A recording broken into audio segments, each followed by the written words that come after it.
Our first reader this evening is Mr. Teege Braune.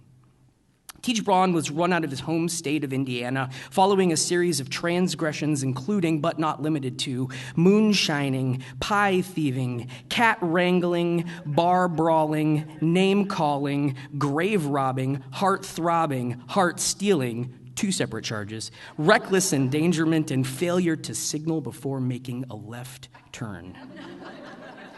With a penny in his pocket and a pistol in his back, he crossed the Ohio River into Kentucky, where they welcomed him in the comfort of a warm meal, soft bed, striped pajamas, and free room and board at the state pen.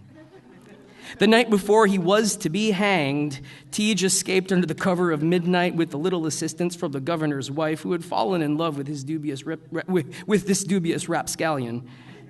Similar greetings were made in Tennessee and Georgia, but no matter how mean the screw or wily the warden, nobody could keep this scoundrel locked up. He arrived in Florida worn out, half-starved, and in dire need of a bath, stumbling across the state line just as dawn broke and the sweltering sun arose over the lonely palms, sandy beaches, and gator-infested swamps. On the verge of collapsing face first in the steaming muck, he noticed a plume of dust coming down the road in his direction. It was a crowd of people all carry on and making a great row. How much persecution can one man take? I've carried my cross from state to state. Is there no friendly hearth where this weary wanderer might rest his bones? He wailed in anguish, as the forlorn wretch as there ever was, he was then. Just as he thought he would expire from exhaustion, the crowd hoisted him up and carried him on their own shoulders. These were not shouts of anger and ridicule. Far from it, they were singing his name. The prodigal son has arrived, they called to one and all. Children ran from their homes to meet him. Women blew kisses. The younger among them near to fainting when he returned the gesture, and strong men wept openly to see this brave traveler come home at last. There were banquets, parades, all in his honor. He made his way to Orlando, where he was greeted with the key to the city. Flowers seemed to blossom in his every footfall. As it turns out, they had mistaken him for Steve Ron, who bears a striking resemblance to our accidental hero. While Steve's whereabouts remain uncertain, Teege has made his home in the city beautiful. He earns his keep tending bar, teaching English, and has even been known to spin the occasional yarn in exchange for a wink and a smile. Please welcome Teege Braune.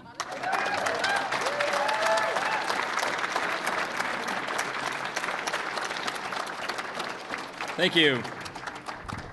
Thank you, Jared. That is the worst bio of all time. And it was all just a big misunderstanding in the end. A wink and a smile because they don't pay me actual money to spin yarns, but they do pay me money to serve beer, and I've served some of you a beer in the past, and tonight I will serve you this story called Cheshire Cat instead. So here it goes, Cheshire Cat. I first saw the Cheshire Cat at a convention for rare and exotic pets. Among the various pucks, pelycosaurs, pelosworms, and bacilli, the cat was far from the most celebrated animal at the event. I, however, had been interested in the species for some time, and it was a dream of mine to finally be able to interact with one in person. "Oh, look, a Cheshire Cat," I said to no one in particular, and walked straight up to it, assuming the owner would be eager to share his companion with a fellow enthusiast. Instead, he snapped back, "It's not actually a Cheshire Cat. It's a rare synapsid called a Magnarodon. They look vaguely feline." All the while not even looking at me, but gazing around the room as if searching for someone. He spoke quickly, as though he'd repeated the abrupt explanation many times. "Oh," I said, deflated, but reached out to pet the cat anyway. I ran my fingers along the arch of its back. Its fur was sharp and bristly, not at all like the soft fur of a house cat. "I wouldn't do that," the owner said. "He bites." Though he had rows of razor-sharp teeth curled into its signature grin, the cat made no move to nip at me. I had often stayed up late at night perusing photos of Cheshire Cats on the internet and knew what they looked like, though I had never until now seen one in person. I felt confident that the animal before me was in fact a Cheshire Cat, and wondered if the man had lied because he was embarrassed that his pet was no longer the main attraction, as it would have been only a couple years before. I was annoyed that he did not better appreciate his companion when I had longed for one of my own for many years, never able to afford the high price. Just as I reached out to scratch the cat behind its big ears, the man, without even glancing in my direction, began to lead his Cheshire Cat away on a leash and disappeared in the crowd. The cat's toothy smile hung disembodied in midair. It was smiling right at me, I thought. I was so put off by the man's unfriendly manner that I turned away and walked back to the stage where proud owners displayed their amazing pets, each covered in a colorful array of scales, feathers, and horns. But I was not interested in them.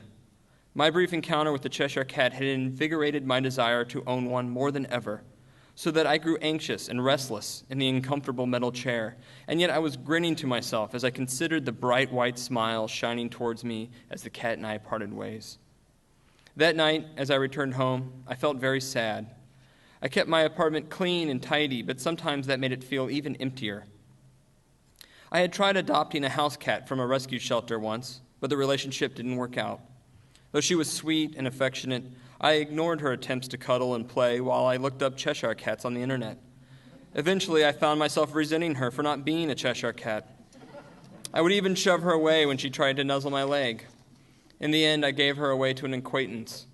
It wasn't until the new owner asked me the cat's name that I realized I had not gotten around to giving her one in the few months she lived with me, though I was currently trying to decide between several different names for my future Cheshire Cat.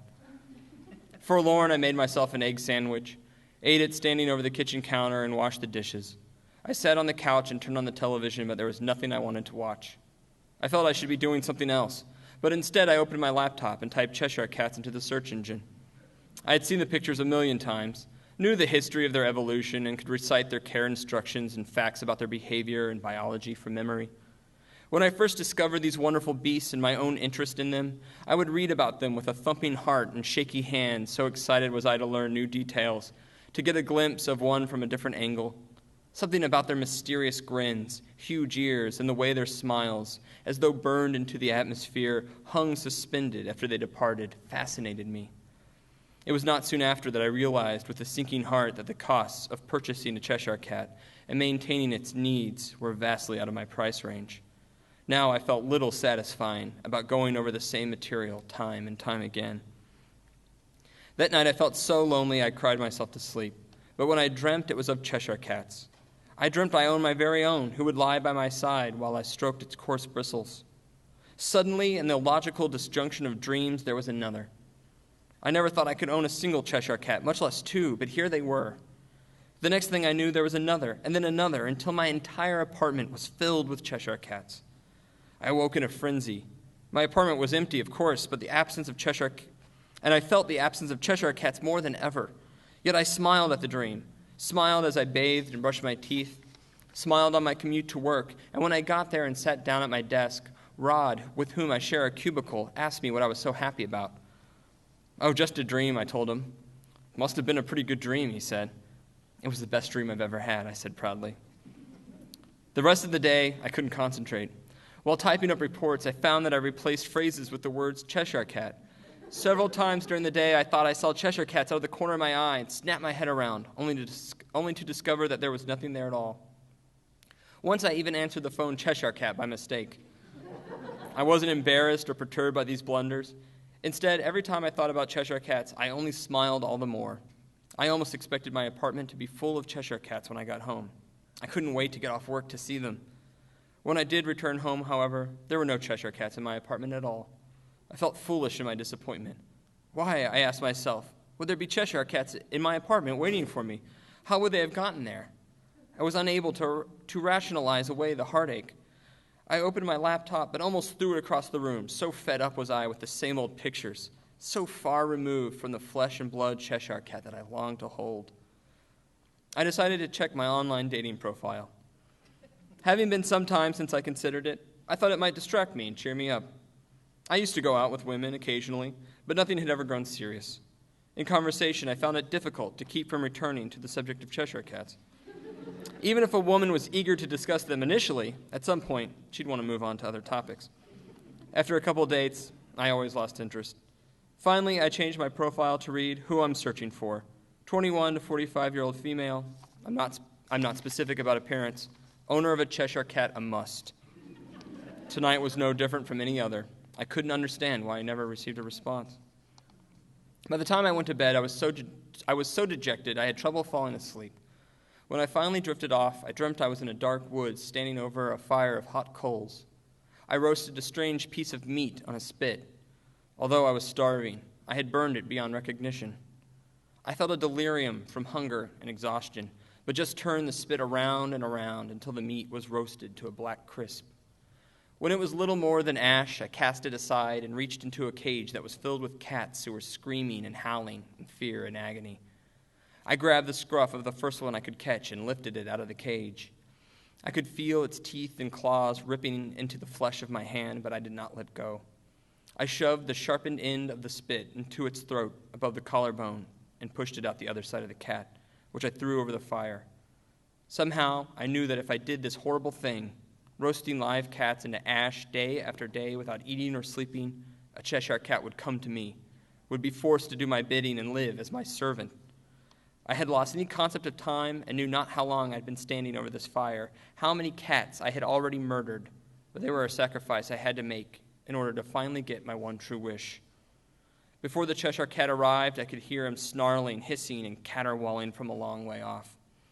When he appeared, he was nothing but eyes burning with a green fire, huge ears and a disembodied grin lined with razor-sharp teeth that opened into a fanged, gaping maw.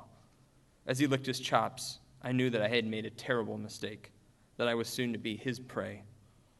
I awoke in a cold sweat, shaking, with tears in my eyes. Nevertheless, I was smiling from ear to ear and continued smiling all day at work.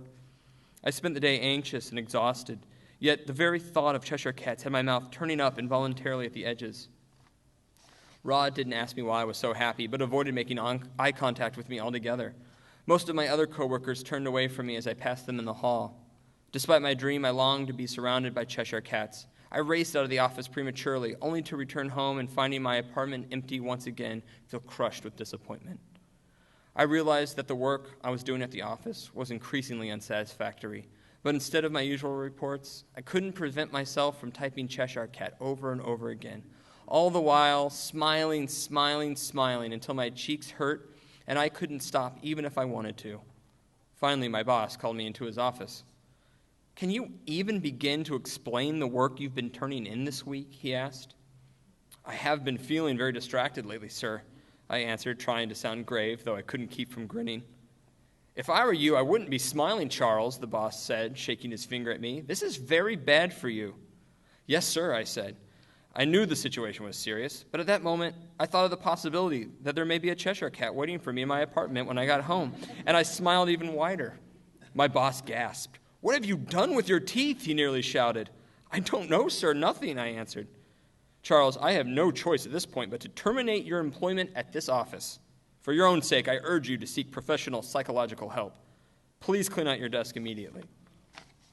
Despondent, I rushed home without stopping by my cubicle. My apartment was filthy. I couldn't remember the last time I had cleaned it. Worst of all, it was completely devoid of Cheshire Cats.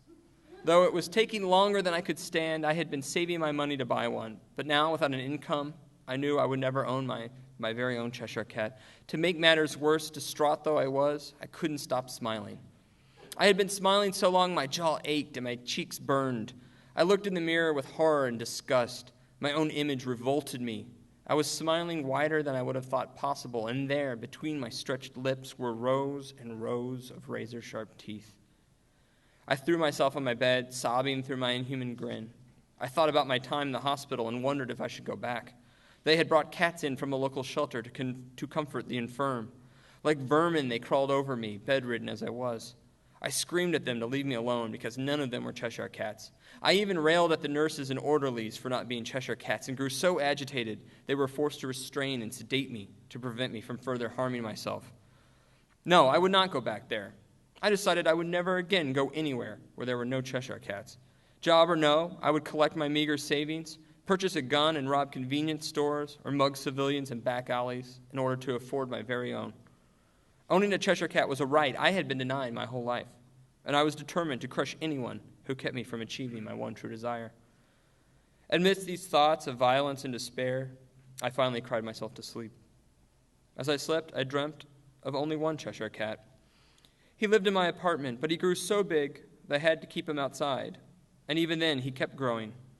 He grew until he was bigger than the building on my block, and bigger still until the entire city lay in the shadows of his enormous ears. He grew until his front paws were in one ocean and his back paws were in the other. Soon he was larger than the earth, bigger than the sun, and still he grew until he was the center of the galaxy around which every solar system orbited.